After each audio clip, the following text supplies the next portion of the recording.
Welcome to the lighter side of the spectrum, the podcast that celebrates the multiple hats we wear and the juggling acts we perform in life. Whether you're parenting kids and teens on the autism spectrum, navigating the ever-evolving healthcare industry, or building a more inclusive and impactful world, this is your space to find connection, inspiration, and growth. Together, we'll share stories, tackle challenges, and explore how innovation and inclusion create better outcomes for everyone. Because no matter the spectrum, there's always a lighter side. Now here's your host, David Coffer. Hello again, everybody, and welcome back to the lighter side of the spectrum. I'm David Coffer, and today's guest is Dr. Gary Stobbe.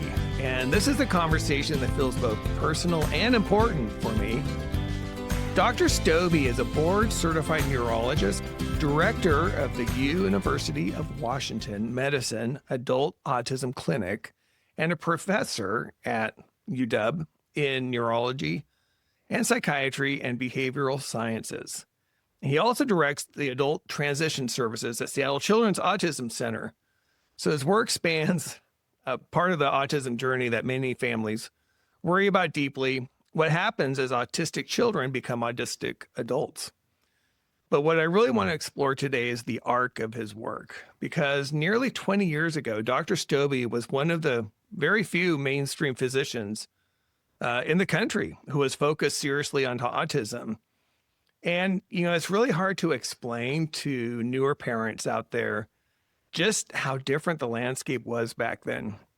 There were very few doctors with real practical experience with autism. There were even fewer roadmaps, and families like ours were often desperate for help. And when traditional medicine didn't have answers, a lot of us kind of went looking elsewhere. And, like I said, I know that personally because when my son Stone was about 4 or 5, I can't remember exactly, we actually got to see Dr. Stobbe. And at the time, getting that appointment felt like winning the lottery because it was just so hard to get in.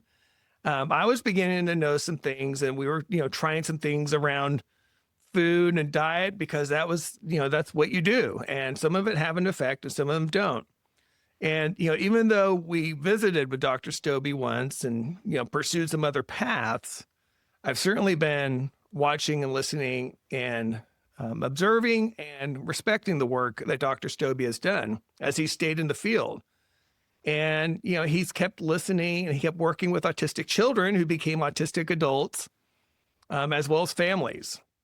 And one of the reasons I'm so interested in this conversation is his work now touches one of the most important issues in our family's life and the broader autism community: non-speaking autism and communication rights. Dr. Stobbe recently co-authored a commentary with a number of others titled "Why We Need to Study Assisted Methods to Teach Typing to Non-Speaking Autistic People." Now, that paper argues that assisted typing methods deserve careful, rigorous study rather than blanket dismissal, as it so often does in various systems. And underneath that is a principle that should not be controversial, but still is all too often: difficulty speaking does not mean difficulty thinking. So today we're going to look back at where autism medicine was 20 years ago, what's changed, what still needs to change, and what Dr. Stobbe has learned from autistic people and families along the way. So with that very long introduction, Dr. Stobbe, thank you. Welcome to the lighter side of the spectrum. Thanks, David. Thanks for having me today. And, sad to hear that you thought seeing me was winning the lottery. It was probably only only a $2 lottery ticket on the winning. So, but appreciate that. Thank you. Yeah, well, you're welcome. And I know you can appreciate that. I saw you smiling as I talked about that, because again, when we turn back the clock, and I really want to start there, about what it was like when you first really entered the space and decided to focus on autism. What did the medical landscape look like from your perspective back then? Yeah, no, it's the progress has been dramatic, yet still so far to go. Right? It's a field that really is very young and kind of in its infancy, and it's it's gone through a number of kind of phases that I've observed over the years. When I was so those that can't see me, if you're just listening to me, I'm now in my 60s. I grew up in California on a little farm. Had a very early interest in animal behavior, and became interested in the science of behavior when my aunt, who was diagnosed with multiple sclerosis, had to Interesting. moved in with my family because she was kind of on a decline, and I saw her go through emergence of some behaviors that were not her. These were not her personality, and so they Right. were these behaviors of frontal lobe disinhibition. We call it as neurologists, where she started to have behaviors, aggression, and other things that were very scary to me, but at the same time, was like wondered why. So I like to shout out my aunt that who's no longer with us, but really was one of my early reasons to go into neurology, the science, Wow, the that's medical cool. science of the brain. And so I was an undergraduate at UCLA in psychobiology. Um, originally went in biology, but the physics I had to downgrade to psychobiology because I couldn't pass the other physics. But um, I really liked. I went into medical school knowing that I was either going to go into neurology or psychiatry, with this interest in kind of human behavior. And Right. neurology, for those of you that don't know, it's the medical specialty that deals with the nervous system. And so we're not surgeons, but we deal with things like degenerative conditions like Parkinson's and Alzheimer's. We deal with acquired things like stroke and traumatic brain injury.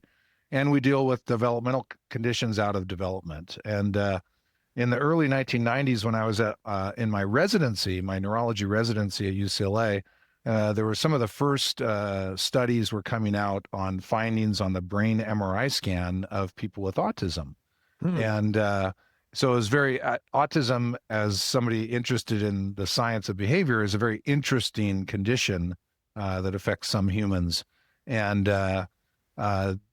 again, just to age me, MRI scan was coming out in the I was 1980s. going to say those were the early Yeah. days of That's MRIs right. too. I mean, so That's I bet it exactly was right. like doubly fascinating from that It standpoint. was, and Yeah. there was at the same time there was some neuropathology studies coming out showing under the microscope changes in the brain of autistics, and so I kind of grew up then in my neurology training and residency saying, well, this is a condition of the brain, right? And so I'm a neurologist.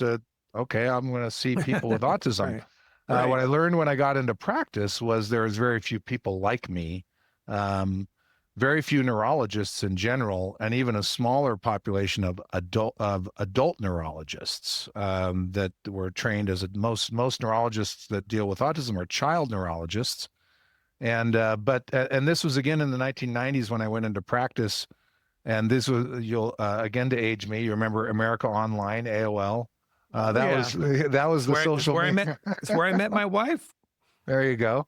Yeah, and so I was the when I first saw in my practice, I one of my medical colleagues approached me who had a son with autism and said, "Hey, I heard you trained at UCLA. That was where a lot of the research was going on with autism at the time.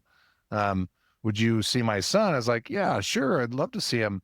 Well, next thing I know, I got a line out the door, and this was, Because word of mouth, right? the word of mouth, Yeah. which even before social media, the word of, Sure. and so it's like, wow. And I also realized I had a real strong interest in addition to the interest in the subspecialty of cognitive and behavioral neurology.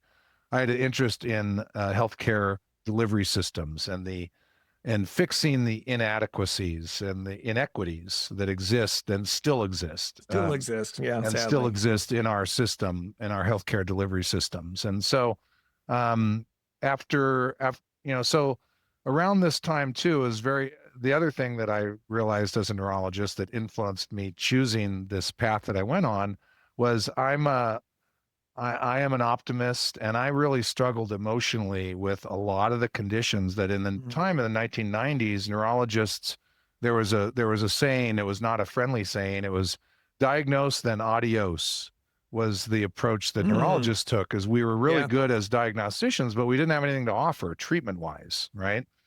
So for instance, with autism, in our textbook of neurology by Adams and Victor, it was this critical textbook that most neurology residencies used.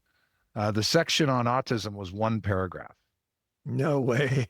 Wow. That basically said there's nothing to do. Okay, so that's what the 1990s. There's nothing to do, and that was pretty much the attitude, right? I mean, and that was the attitude that you guys would hear as parents. I can't tell you how often, and I still hear this, but not as often as I used to. And this is part of the change that I think we have families and self-advocates to thank. We also have the fact that the prevalence numbers have gone up in autism to thank that people have heard of autism now, right? And so, but at the time in the 90s, when it was probably maybe the first time, other than maybe watching Rain Man with Dustin Hoffman and Tom Cruise, you had no exposure to autism. Those of us in our era of growing up, David, kids with autism were not in the general ed milieu of the school, right? So if we weren't autistic ourselves or family members of an autistic individual, we didn't know about it, right? So we had no exposure, right? Exactly. So you get told, and this provider that's telling you also was likely coming from early developmental years. They didn't have knowledge about outcomes either, right? True. So the story you would hear is, you better start setting your savings away for the money that's going to need to be going, because your child's never going to speak. They're never going to do anything, right? And right. So that's what we were taught. That's what you were taught as a parent and family members. But then because of my interest, one other piece, which I think fits to the non-speaking population, is I had at UCLA, when I was in my residency, I was lucky enough to train with two of the leading cognitive behavioral neurologists at the time, Frank Benson and Jeff Cummings. And I got the luxury of working with them, and they really taught me about the evaluation that we would do when we would go into an intensive care unit, an ICU, and evaluate somebody in coma. Okay. What we were taught is by these amazing teachers that I had, was you should assume competence. You should assume that this person you should assume that this person can actually hear you and understand what you're saying in a coma, because they might have the variant, which is called locked-in syndrome. So they can appear to be unconscious, but they're actually conscious. But they're not able to move any of their muscles. They're not able to respond to anything. Some people in locked-in syndrome can blink their eyes or move their eyes. Some people that live in a long-term locked-in syndrome, and this is due to an injury to deep parts of the brain that spares their cognition, their cortical part of their brain, but prevents them from responding to anything in their environment. And so I took this approach when I met with families and individuals that had profound forms of autism, kids that were non-speaking and such, and I would presume that they understood what I was saying. And that approach ended up, I was unique or unusual. I was going to say that's revolutionary, especially at the time. I mean, sadly, it's true. I mean, well, it was amazing, because the relationships I made with some of these folks, some of which are still my patients, in their 30s these days now. That's great. I would treat them, like I would treat any other kid at that age. Next thing you know, they're coming, sitting on my lap, touching my mole on my cheek, which, again, I thought was quite cute and affectionate, so thankfully I didn't have any sensory sensitivities myself. So I thought that was great. And their parents would say, oh my gosh, he's never done this at an appointment. What did you do differently? Right. So this started to form this hypothesis in my mind that, wow, there's a lot of folks that their receptive language is way better than their expressive language in Yeah. autism. And this is true. And we've learned this over the years. So I think a couple other things about me. I do like controversial topics. So I enjoy that. I enjoy going into controversial topic areas. Well, you picked a good one for sure. And this is a good one. And I also I'm also very gray. What I mean by that is I don't see things very black and white. Our world of neurology, there's very few things that we can say with 100% certainty, right?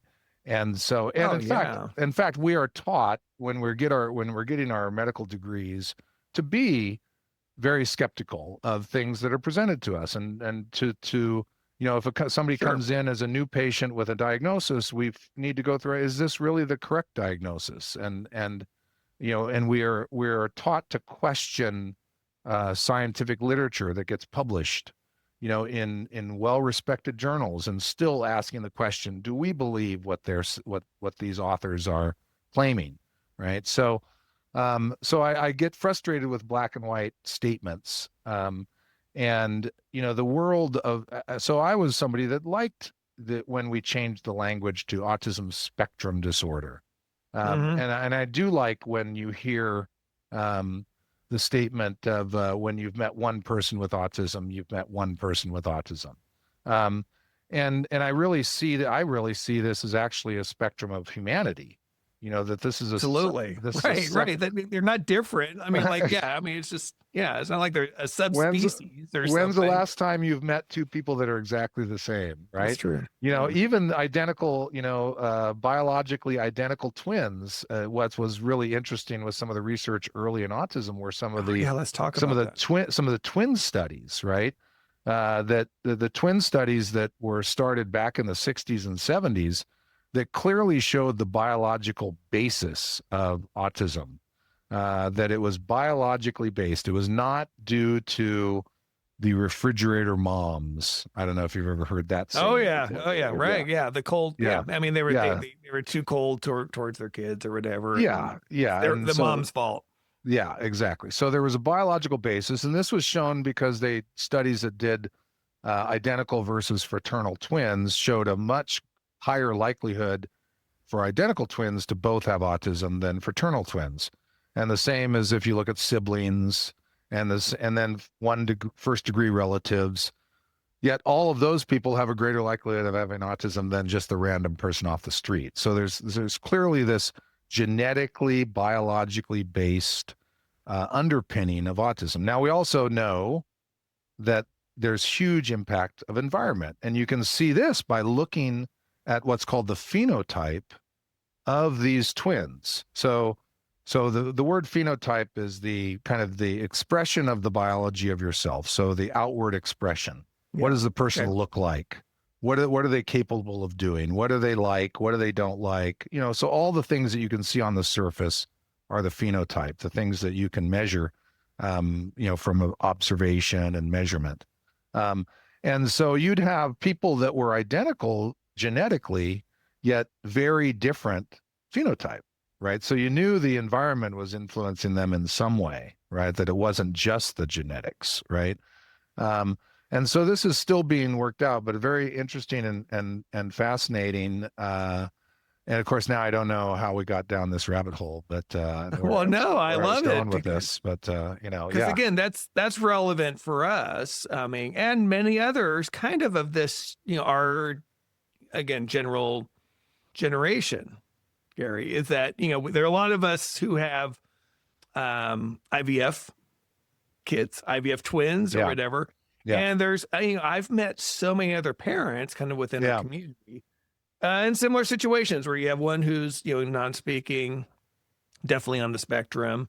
And then, their twin sibling is, basically neurotypical, or, it doesn't have the same, we'll say the same types of motor challenges or some of these others. And then that's always fascinated me. Like, it is. And I know they're not identical twins, but you're like, but they're twins, right? Like they came out at the same time. They've been exposed to, they got the same shots. They got the same everything. Yeah, it is amazing. I mean, and you talk to parents, and it's interesting because I think that people that are assigned male at birth or people that are assigned female at birth, there's genetics behind that. There's the X Yeah. chromosome, and you'll run across these parents who are like, are you sure you didn't put all those guns and tanks in front of that boy and those fast cars? Because he sure likes them. And yet this girl sure likes pink princesses and things. And there's some of that does appear to be kind of genetically based, right? But then so much of it is environmental too. So teasing that out is a big deal. The genetics, I am certainly not a geneticist, but I continue to learn about genetics because it is so influential on my work Sure. in development of the brain and brain development. And when we think about autism, it's interesting because I think that on the one end of the spectrum, if there is such a thing, because I think the autism spectrum is a sphere. Yeah, it's a multidimensional, and it's a globular sphere that changes it in moments in time, right? Yeah. But if there is such a thing as an end of a spectrum, there is this end where what are called common gene variants will influence the presentation of autism. So these are not pathological mutations, but they're just certain patterns of the way proteins are built that run in populations in humans, right?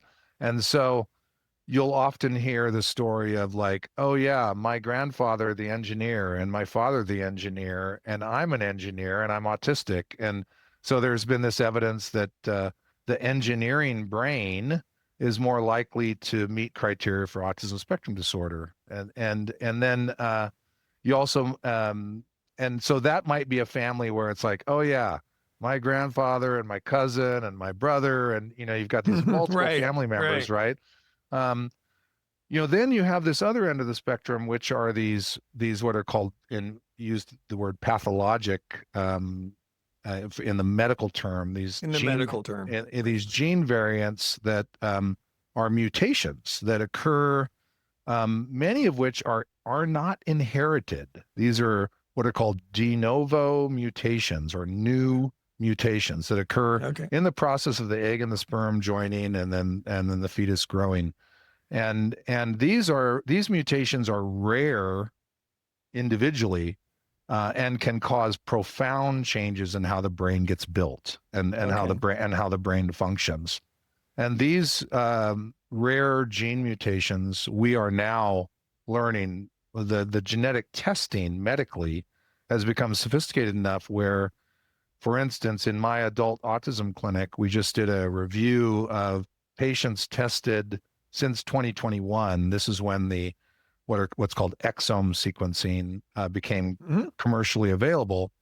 We ran a review of all the patients we've referred from our clinic for genetic testing since between 2021 and 2025 with this testing, and about 28% of my patients we find the cause of their particular autism. Wow, that's high. Right, that's what most parents say, and I agree. To me, that seems high. Yeah. Now my clinic tends to attract clinically complex cases. So I think my clinic does not represent perfectly the autism spectrum as a whole. If you look at pediatric studies, the numbers are maybe in the 8 to 15% range. But in these adult complex populations, it's in the 25 to 35% range. So it's pretty amazing the progress that we've made just in those sorts of evaluations. We've also, on the environmental side, I think we've made great progress identifying some of the risk factors. Some of them are a little bit easier to identify, like exposures to certain pesticides, herbicides, medications, when the child is in utero, and then potentially events that happen at pregnancy and delivery, and then events that can happen in the very early stage of the child's development that can result in an autism spectrum diagnosis. So we've been learning both. Now I remember when I went down this rabbit hole where I started. so I got myself caught back. Okay, good. Is as a neurologist, I struggled with not being able to do anything for folks. Okay, and so I went down the rabbit hole in the 1990s of complementary and alternative medicine. Oh, okay. And this was at a time when the gluten-free, casein-free diet was popularized as a quote unquote cure for autism. Right. Right. And I was like, really? Well, that's funny. I didn't read anything about this in my neurology training. So instead of just throwing it away, I dove into it, and I actually went to a conference, the Autism Research Institute down in San Diego. Bernie Rimland, who was the founder of that institute.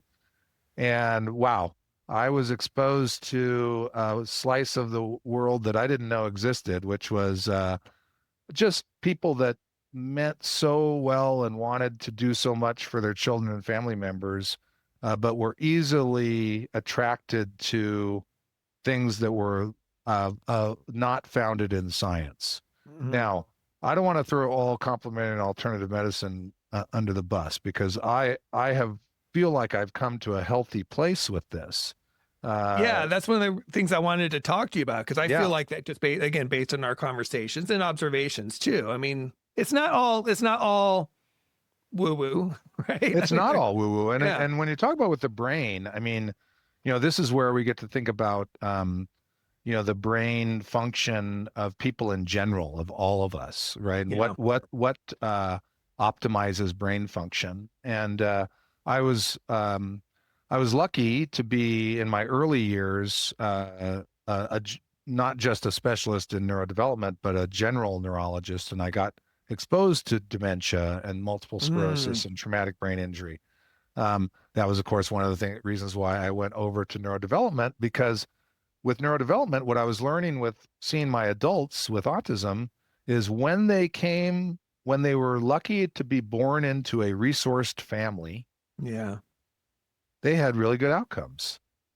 Now, I don't like all or none, so obviously Yeah. not Relatively everybody, speaking. Yeah. Right. but relative to those that did not have resources.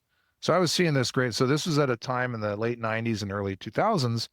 Microsoft as a company, they individually, they had their own insurance plan, and they made autism services part of that benefit. And they strategically did that because they knew the data on engineers. So they used it to attract engineers to Microsoft. And so when in 2003, my wife and I were joined by a few other providers and some families, and we launched an independent nonprofit called A-Star Center, which stood for Autism Center Treatment and Research. Yeah. Yeah. And I A-Star remember. Center was down in South Lake Union before it looks like what it looks like now in the Seattle area. Yeah. And again, in 2003, and we were pretty scrappy, but we saw all comers. And so I got to, and because I was the only adult neurologist in town doing this, University of Washington and Seattle Children's, when folks would age out of their pediatric programs, they'd come to A-Star Center, right? So I was seeing more adults in the 2000s than anybody else anywhere, right? And I got to see these, and of course I'm a clinician, I'm not a researcher by trade, so I'm forming these anecdotal clinical opinions over time, right? Which are valid if there's nothing better than that, which there wasn't at the time, and what I was forming was this opinion that community participation is the critical element in your 20s. That lifelong learning and community participation, having relationships and being a part of the community was the ingredient that was needed. And there was some really cool research that had come out of University of Wisconsin in that the 2000s, and then between 2010 and 2020, they had a cohort of people that they were able to follow over 10 years. And they showed this. They showed that people that had supported employment opportunities were improving their symptoms over time compared to those that didn't. And that made perfect sense to me. It makes perfect sense. Yeah. Yeah. I used to use a slide that said, the job is the treatment quote unquote. Right. Yeah. What that provided for you was, it provided structure, it provided relationships, it provided, you felt good about what you were doing. If you were Felt accomplishing productive. something, it felt Right. productive, right? You're making new Yeah. friends, right? So, You're and, living. and exactly, it wasn't Yeah. about making the dollar, it was about participating in the community. The parents that I really credit to this, to teaching me this, I was were the parents of some of the most profoundly impacted kids that ultimately couldn't um, get a quote unquote cure, because that was there was a nonprofit organization, Cure Autism Now, Yeah. CA that was big at the time, and that term has fallen out of favor because we now have a lot of adult. Mostly. Mostly. Mostly, that's a good Yeah. point. Thank you. Yeah. Let's not You say still see everything it. is Yeah. No, positive. I'm That's still, right. well, but I'm just saying, yeah, you still see claims, right? Yeah. Absolutely, absolutely. And I understand that there are a variety of perspectives, and I think we have to have Sure. we have to have a tent that allows everyone that has all Yes. of these different perspectives, right? Um, but one of the things that's happened, and I think this gets to the question of like what has changed in my career, is the impact that family advocates and self advocates have had on the direction of clinical services and the direction that research has gone, Mm. and in good ways, and not always aligned, a lot of times clashing, because a lot of times family advocates are representing those that can't speak, and Yeah. a lot of the people that can't speak have very high support needs, right? And then you have the self advocates that are autistic, that identify as autistic, and their advocacy often is about, not about us without us, right? That Right. we want to Yeah. be at the table. Um, and they represent kind of what we call the social justice model, whereas the parents often represent what we call the medical model, where Yeah. we want to make symptoms go away. We want to make things go away because those things are interfering with our quality of life, right? Yeah. Yeah. They're hard. The self advocates say, stop trying to make me change. You Mhm. guys need to accommodate my Accommodate, differences. accept us. And yeah. Right. Exactly, right? And so we at the And University of neither one's Washington, wrong. Right. neither Like, one's I mean, wrong. right. And They're and both. there are more similarities than differences. I would often make this when I'd be asked in the early days when Microsoft Insurance was covering applied behavior analysis, which some self-advocates view as traumatizing, some Oh, yeah. family advocates view it as life-changing and Hmm. life-saving, right? I have other therapy type providers that are occupational therapists and speech therapists that do amazing work also. Their work wasn't getting raised and claimed as being as quality, and as a non-therapist, I'd kind of watch these different providers do a lot of their work, and I was like, gosh, a lot of their work looks very similar to me. They're just developing a relationship and kind of helping the person along, and trying to reward them when they get to do something fun, and I kind of would make a joke then. It's like, as a non-politician, there are more similarities between Republicans and Democrats than there are difference. They're all politicians, and so, I was influenced recently actually by a neighbor of mine who's in his 90s, and he was a Jungian psychotherapist who was extremely Catholic. And I was like, man, so I was on a walk with him one day. I was like, how did you make those things fit, Catholicism and the psychotherapeutic approach? And he's Yeah. and very wisely, he said, over the years, um, it's not about the technique as much as it's about making the person feel safe Hmm. in their environment, and do they feel comfortable, and can they develop a relationship? And when we think about the years that your son had a good school year versus not a good school year, right? Was it Yeah. about the method, or was it more about the relationship and the connectedness, right? And so the cool thing is that I think these are achievable things for everybody. And I remember one of the things that some of the parents of some of these kids that were not making great progress from the standpoint of they're not developing words and they're not Mm-hmm. making friends and they're falling further behind their peers in their primary school years, right? And the parents are just start throwing more coal into the fire, just try, like we're missing the boat. They're not going to go to Harvard. They're not going to go and get married and such, right? And that was like this phase two of parenting. Like phase one was shock and awe. You're just like Yeah. blown away. What am I going to do? Right. Yeah. Yeah. Phase two is this phase that you go into where you're, shoveling coal into the fire. You're doing a lot of work, but you're seeing progress, right? But the phase three was this beautiful phase where a parent would come in and their son or daughter really hadn't made much progress, yet I could see the parents were like making progress. It's like, what's going on? Like what? Like, well, he's not making progress, but we sure like hanging out with him, and he sure is a part of the family, and we like him the way he is, Acceptance. and it's this acceptance and acceptance, but not in a bad way, right? So Right. accepting, and this is the point of all of us. I think a challenge that we all have as humans about how do we embrace who we are while at the same time always trying to be better than who we were, right? And I think that's our basic goal. And I think if we frame autism in a similar way, I think it takes some of the mystery out of what we're trying to do as hopefully as a society.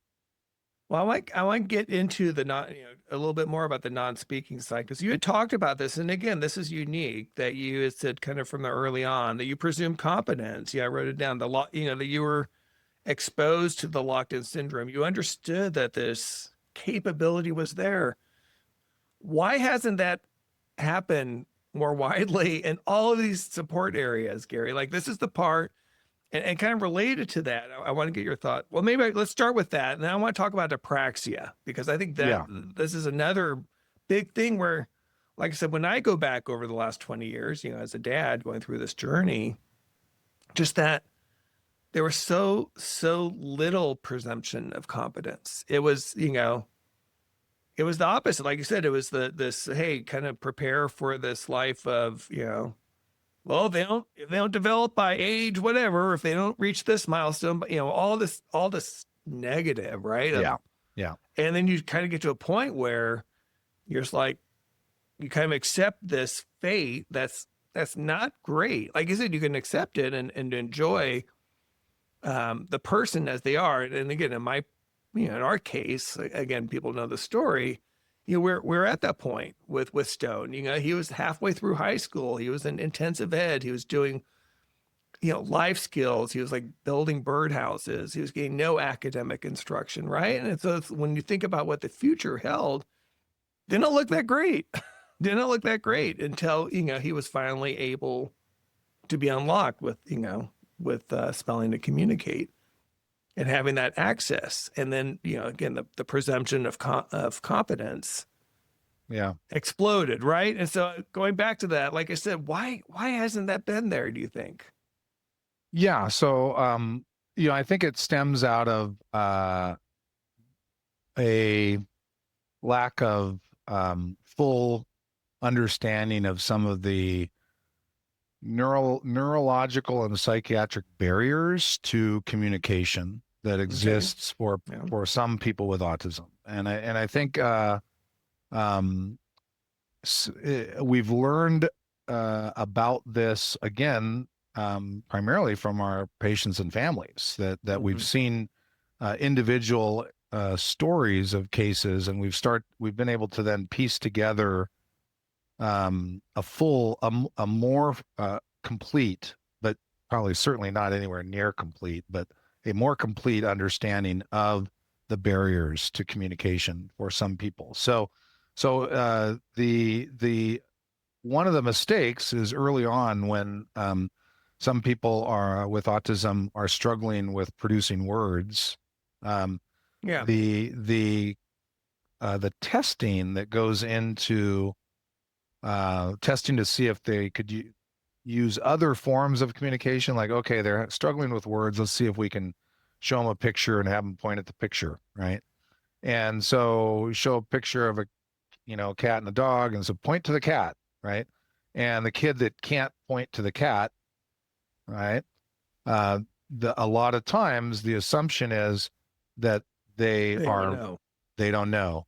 The old term that was removed out of federal legislative documents by the Obama administration, mental retardation. They're mentally retarded. We replaced that with the more politically correct intellectual disability, which is the term we use now. So they aren't smart, is the way, they aren't smart, right? And so they need to go off in their way, and they're going to go, maybe they'll be a janitor, maybe they'll be able to wipe some tables in the cafeteria, right? Stock some shelves. Stock some shelves, right? Yeah. Now, how did you know that? How do you know because they weren't able to point? Aren't there other reasons where they might not be able to point? Yes, exactly. Yeah. Yeah. Well, David, you could tell me more about that probably than I could tell you, right? Well, at this point, but not again. I sadly at the time. Right? At the time, no, because you don't know what you don't know. Yeah. So it was like they were given a screening test early on, and if they didn't answer cat or dog, the ship sailed, and it was like it's like they're done, right? And then they get put on this other track, and it never gets viewed. Now there was also then, but then we were hearing these stories about individuals that were non-speaking that would develop the ability to show that these individuals, and again, how many non-speakers are literate, we don't know. We have no way to know this. Right. But a lot. We'll say a lot. I'll let you say that. I don't know. We'll say a lot. I can't diffuse that. So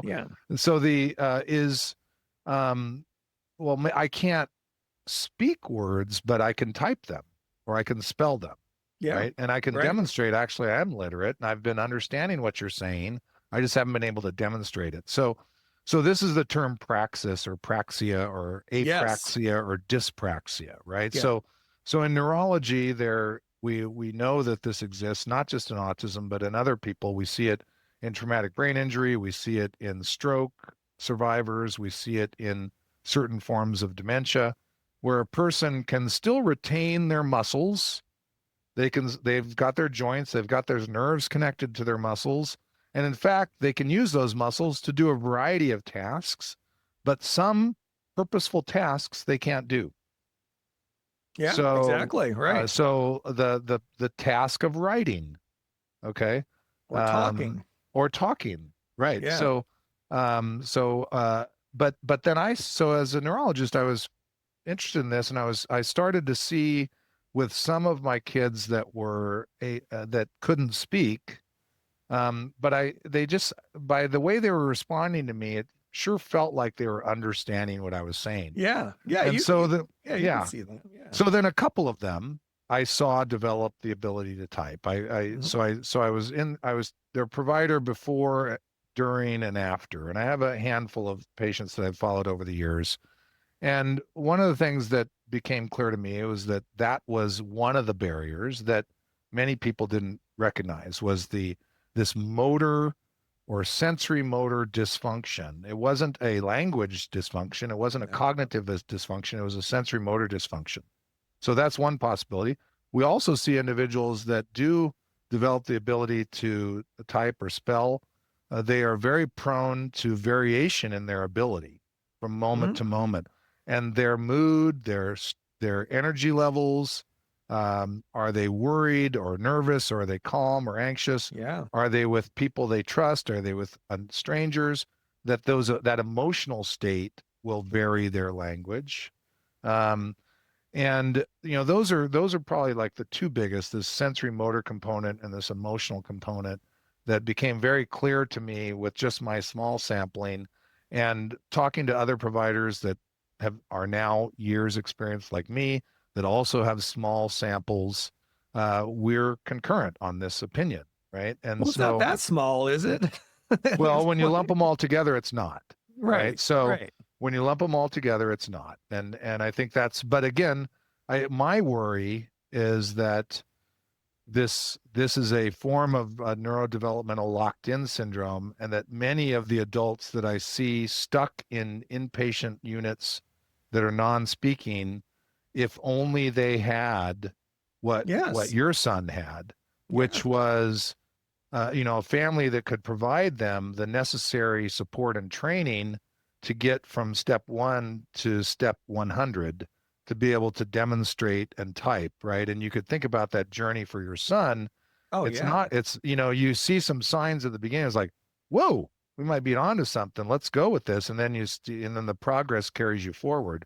But it's still, I don't know your son well. Yeah. No, you're just, I've a seen little him bit of him. Yeah. Right. I mean, does is he like, he types or he spells? Yeah, he uses a types. stencil board.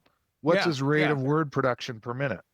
Oh gosh, I haven't Is clocked it. Is it But it's super pretty fast? fast. It can be pretty fast. It's pretty fast. Yeah. Right. It's pretty fast. I bet he'd still like to be faster. I bet he'd still like to. I bet he'd still like to do better than he and right? he could be faster because he's still it's still relative kind of hunt and peck, right? It's the hunt. Right? Yeah, and when you're really motivated, then you can practice, right? And humans struggle with taking on skills and tasks that they know they're not good at. Oh yeah. Right? Exactly. Who likes to spend their time doing stuff they're not good at? It's like it's not very common, right? Unless you're paid you're given some other I like to call them artificial sweeteners. So some other positive reinforcement to get you to do that task, right? Yeah. But sometimes we will put ourselves to do those tasks because we know it achieves an end game, right? Now, this happens to be one of the difficulty thing for many autistics is their ability to see out into the future. And so it's harder for many autistics to use future gain as a reward, right? And so that can be very hard. But one of my patients, he would come home from school. So he spells, and I do emails with him and such, and my chart messages. Yeah. And he would go home and practice for an hour after school. He was that motivated to do it, right? And that took that internal motivation for him to do that practice. But if you don't have that, then as a parent, how do you motivate your son or daughter to put the work into it to do something that they're not good at, right? And so a lot of times people will start, autistic people will start and do this, and then they'll abandon it. And so we definitely need, there's so much potential in this realm. I think with the way that science is going and the way technology is growing, and thinking about one of the good ways to use, artificial intelligence could be in how do we support the learning for individuals right? Because one of the biggest barriers now that the organizations face, where we're seeing these individuals prove that these people do exist, yet organizations have placed themselves with certain positions, and they look at this and they go, man, this is going to cost a lot of money if we say that everybody gets this level of therapeutic support. If we don't get a better way of identifying who has the potential to develop that ability versus who that doesn't. So this is where, again, researchers and families and self-advocates have to join together, because there's a lot of barriers in our way to get to where you and I think that we can go. Absolutely. I want to ask you a question because you touched on something a little earlier that really resonated. And you were talking about, again, the potential, understanding that, the way that the brain operates is, again, you fundamentally as a neurologist understand that, there are individuals who they may not be able to speak or do whatever, but that they can receive information, process it, comprehend language, form language in their mind. But yet there are some of these naysayers, as I call them, the haters out there, who are just so adamantly against this, right? How do you respond when you hear hear them say or print that basically this is impossible? Like this is, if someone's, as they even call them, severely autistic or whatever, choose your term, that they're just saying that's not even possible. I mean, as a neurologist, how do you feel when you hear someone say that? You know, um, I was raised in a family where I was taught to be forgiving to people. Okay. So That's I good. try to be forgiving because I might have thought that same thing when I was um, prior to my learning, right? Prior to my and you know, I think that um, I think we as humans are our brains are built in a way that we are suspicious and afraid of things that look different than us and people that look or behave differently than us. And I think we build constructs to kind of cope with that kind of approach to life, Yeah. you know, Yeah. that we are given.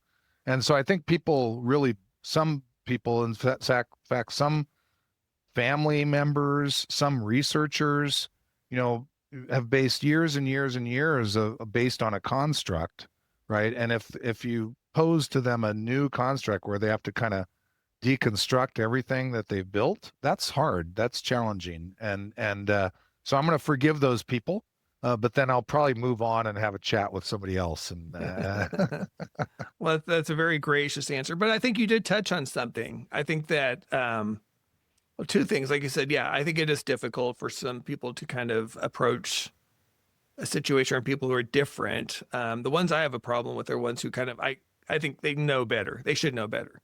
They've yeah, either been in the field for a long time. They know better. They've, yeah, and so they may have, yeah, frankly, ulterior motives or whatever. I don't know. But they yeah, should know better. And if they don't, they should shut up, right? Because they're yeah, creating these barriers. And this is again what you've seen that must just be bring you so much joy. Is like you were talking about that arc. You were kind of the beginning, the middle, after like yeah, see this progress where there yeah, probably was a time talking to the parents where there wasn't much hope, yeah. as far as what they could, So right? So you've seen yeah, that, you've seen the yeah, possibility, and there are people who are still trying to shut down the possibility. That's what I'm fighting against, Gary. That's like what motivates me yeah, more than yeah. anything. And thank you for that. I think that you bringing knowledge to the masses, right? I think that you know, hopefully you can at least get people that are open-minded and want to learn. Um, you know, I think learning something new rather than unlearning something that was incorrect, Right. learn is easier, right? And so we want to bring knowledge for folks that haven't had an opportunity to be in the field like we have. You know, I chose it as a profession. You chose it because you chose to be a parent. Yeah, exactly. And it chose me. Right, Yeah. exactly. And you know, it's you know, we talk about like what has changed. You know, the new generation of medical providers. You know, have grown up with Yeah. folks that are neurodivergent in their classrooms from an early age, right? They have a different perspective on neurodiversity, that's not a bad word. Um, it's a good word. It's one of the reasons why we are um, successful as a species is because we are so diverse neurologically. Um, and the you know one you know my generation you know it was about teaching everybody to throw the same mechanics on a pitch if you're a baseball coach. Okay, Right. the Right. current generation, to get the best productivity, is to look at the person first.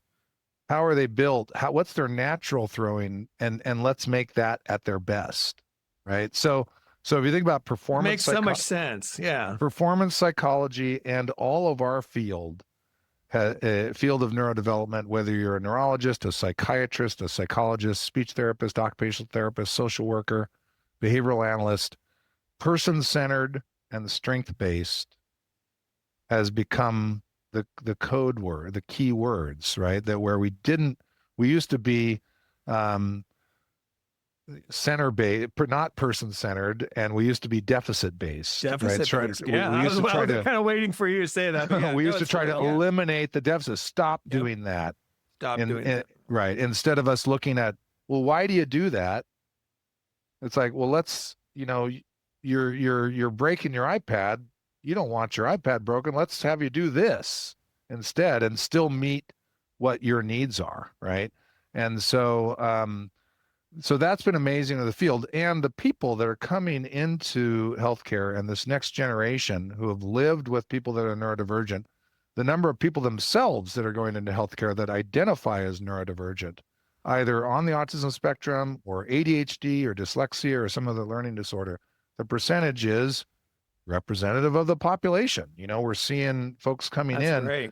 And I was, 3 years ago, I was asked to give the first lecture to our adult psychiatry residents on autism. It was only 3 years ago. That's a problem right there. Yeah. And the only reason I was asked to give the lecture was because it was the first year that the curriculum was co-designed by the attendings and the residents. So the residents said, "Well, we need to talk on autism." And they're like, "Oh, we'll get that Stobbe guy and he'll come talk." So I was nervous because I was like, "Oh, this is my chance, to really, I want to influence my adult provider training." And I was so encouraged after the event. I was imagine sitting around a table with a bunch of young psychiatrists. First of all, you feel like you're being judged tremendously. Right. So, and no Analyze one's, this. and then none of them are talking because they're, which makes me even more nervous, right? But afterwards I got these amazingly nice comments about like, wow, this was so different than some of the other lectures that we hear. And they were so thankful. And so I think we're seeing this next generation. Now the next generation aren't into leadership roles, right? Yet. Yeah. That's what we really need to, that's what we really need to see. We really need to see my age group need to go off and play golf and go sit and read our books eventually. And we need to promote that next generation so that this can get into the general curriculum for training, not just for healthcare training tracks, but also in the general community with hiring. There's a wonderful initiative launched by a colleague of mine, Hala Anabi, who is a upper campus at the information school here at University of Washington, just has launched the Institute for Neurodiversity and Employment. We're doing research from the employer perspective. How can we better recruit, interview, hire, retain, and promote neurodivergent people? There's this huge talent pool that is underemployed in autism. And it's not because they don't have skill. It's often because they don't interview well.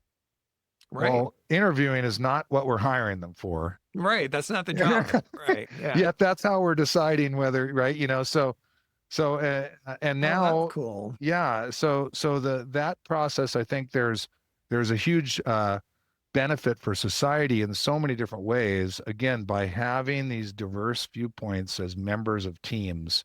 It's hard. It's not easy to do all the time. But hey, as one of my self-advocate friends and former patients said, we can do hard things, and we can. And hard things are usually worth it, right? The high road, as we've taught, often is the better road to take. Yeah. I have a question. If you could go back and speak to a younger version of yourself who was first entering this field, what would you tell him? Well, I'll try to do it nicely, because if my children are out there listening, this is what goes through my head when they do some of the things they do. Don't assume you know what you don't know. I think that's very, it's a classic thing for us. We're afraid to show that we don't know everything, right? When we're young. So we often put on a persona of expertise that isn't true knowledge. It's based off of things that we read, heard, or looked at, or were told, as opposed to truly experienced. And so, I think that I'll quote, actually, I think a couple of my self-advocate friends over the years, I would ask them actually the question of what would you tell your parent or your teacher, knowing what you know now, what would you tell them? And one was, I wish you would have taught me self-advocacy skills at a younger age. And number two is, I wish you wouldn't have always focused on the negative. So again, this is the same thing about, so with my parenting, my children have a variety of things, right? But none of them are autistic. But my work influenced my parenting because it really influenced me about being thankful for what you have, be looking at the positive, helping a person be the best they can be rather than the best that I think they should be. Um, I think we see this in a lot of parents. Understandably, they want the best for their children, but they have this preconceived notion of what that is. What that Right? is, yeah. Yeah, and I think it can be so much different than what that is that they were taught or that they grew up with. So that I think respect and understanding, I think is, I would I can think of the mistakes that I've made when I was younger that if I'd had that approach, I wouldn't have made those mistakes at the beginning. Um, it's interesting. As a being interested in human behavior, I'm interested in animal behavior, and I do a lot of readings around elephants and orcas in addition to humans. We're the three species that have kind of this 90-year lifespan. If we don't get hit by a lightning bolt or a heart attack or cancer or something, or a boat, we have exactly, a propeller or an arrow. So this 90-year lifespan that where the matriarchs, the women have no longer have ability to have children in the later part of their life, yet they're still valued in the community and still give to the next generation, right? So the grandmas are the teachers often of the youth, while the parents are out making money, right? In our case, or foraging for salmon in the case of the orcas, right? Yeah. I think about it in 30-year chunks, right? 0 to 30, 30 to 60, 60 to 90. And we truly are we're barely hitting our stride at age 30 when you think about it. We have so much more learning we're still doing, but you also think about the 16-year-old that thinks he knows everything, right? Yeah. And so 20-year-old in my case, but yeah. yeah. And I think one of the things that's really hard is parenting, and this we talk about with our families as well, is okay. Awesome Stone is home. I can hear. Yeah. He's back there. So is how do you as a parent give room for your child to make mistakes, yet retain safety for them? Yeah. This is true for all of us as parents, especially for parents if you have children with developmental disabilities, because often the risk reward is even higher. Like the risk could be getting arrested by the cops or getting hit by a car or some other terrible thing, right? So your top priorities are safety, safety, safety. But if you don't allow for a person to make mistakes, how are they going to try new things and learn, right?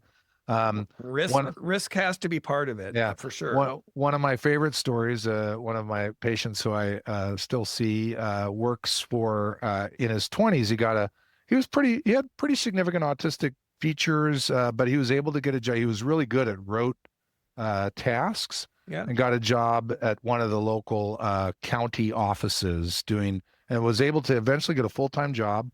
He wanted to live by himself and wanted to live and walk to work. Okay. And it was and his parents were just can't do that, can't do that. Well, eventually we got the parents comfortable enough and he was doing well enough at work.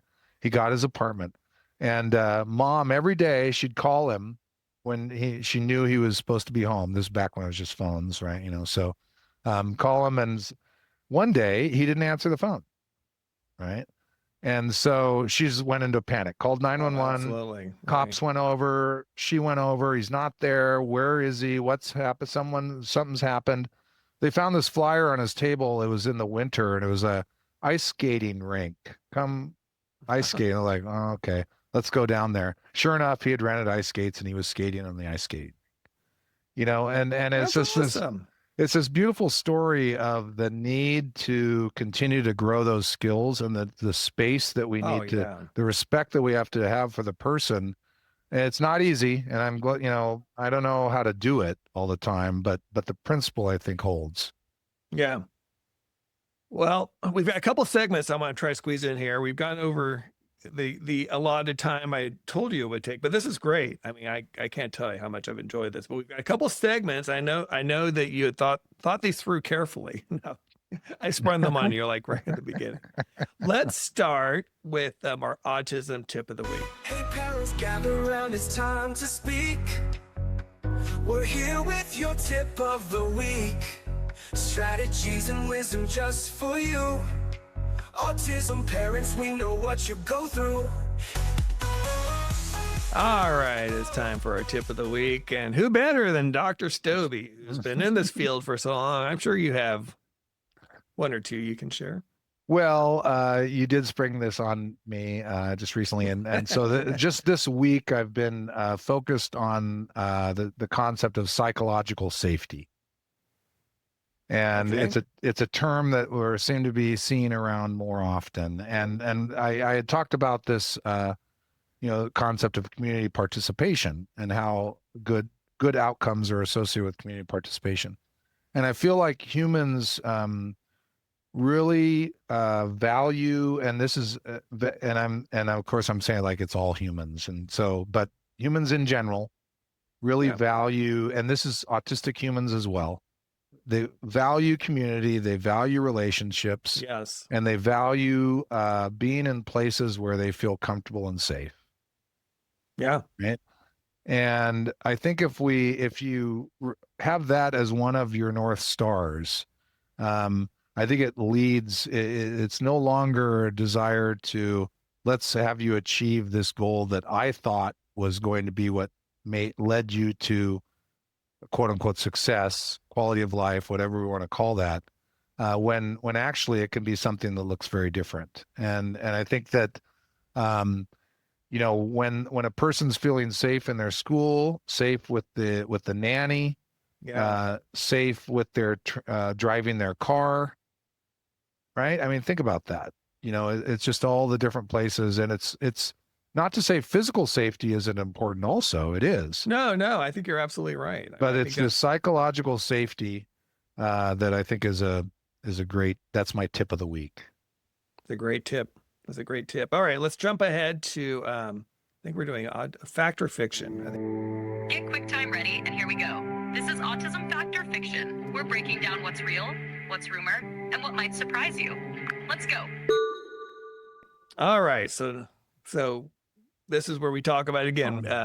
We might be transitioning this to Mythbusters, but we're going fact or fiction this week. But basically, yeah, what's the stereotype, or what's something that you've seen out there, Gary, that you want to shoot down or let people know this Well, isn't necessarily true. I've kind of already implied that this is kind of my personality. So, fiction is that every person with autism has X, fill in the blank. Fill in the blank, right. There just is nothing that is the same, for every person with autism. So I think you have to go into, if you're advocating for trying to be the best that you can be and trying to find health and wellness for yourself or with your family member, please listen to how other people are achieving it. But at the same time, be skeptical. It might not be the best fit for you. Right. Yeah. And so that's where, I wish it was so black and white. I wish things were so simple, but Yeah. they just aren't. Yeah. Life doesn't work that way. All right. Well, one more segment that we're bringing back that I haven't done for a while. But I think this will be great. And again, this one we're calling the light on the spectrum. Light on the spectrum, a moment, person, or story bringing something good. It feels hopeful, grounded, not performative. Use it for a person, a moment, a breakthrough, a story. So that was like the most literal jingle I think we have, right? Well, I'm going to just reflect on something that I started telling families years ago, which I still get families coming back to me that remember when I said it, and they say, thank you for saying it, was the progress that I saw, that I still see in my adult practice in the years after school ends, for those that continue to be in a in a life where they can continue to learn. The progress from age 20 to 30 can be amazing, and the number of and I pair that with the tortoise and the hare, that the tortoise wins the race. And that's an old fable that's true, right? And so often overlooked these days, right? it's hard to do. It's hard to do, Yeah. right? It's not easy. Humans are not good at being patient with that. Yet when you can be patient, the what a person can achieve and reach. I had a young woman in my practice who I saw for the first time she came back to see me. I had seen her like 9 years ago, and I followed her for a decade, and then she was gone. She came back, and it was this beautiful story of an individual that went from always coming in with her mom to then she started coming in by herself. To then she got a part-time job that was supplemented by disability insurance, that she was able to get her own apartment. Now, during the 9 years, she disenrolls in Social Security disability. She gets a full-time job. She gets married, and she was recruited back to this job that she'd had before because they missed her so much. And all of this progress in somebody that was told, 25 years before that you're not going to amount to anything. And again, it's not all about the job. That's just a tiny piece about it. It's just about this progress that occurs and growth, in adulthood. So just continue to hang in there. The high road, the slow road is often the best, and it's not. I wish sometimes we had quick cures, but we're in a world where we get to enjoy the tapestry of life as we kind of all grow and mature. Yeah. Well, that's great. No, I think that's wonderful advice. And Gary, Dr. Stobbe, thank you so much for joining me today, sharing, your journey, your thoughts, your wisdom. I'm so glad that you've been involved in this part of medicine, this part of healthcare. I'm excited, like you, to see what the next generation has learned and can apply to keep the progress going. Keep the progress going. We're not there yet, but we can keep it moving. So thank you, David. We really appreciate you having me today. Yeah, it was great. And for all the listeners out there, again, don't forget to subscribe. It's now Coffer Insights on YouTube and also on Substack. Check it out. Publishing articles, research articles, a lot of different things you might be interested in if you're in this field. And until next week, we'll catch you again on the lighter side of the spectrum.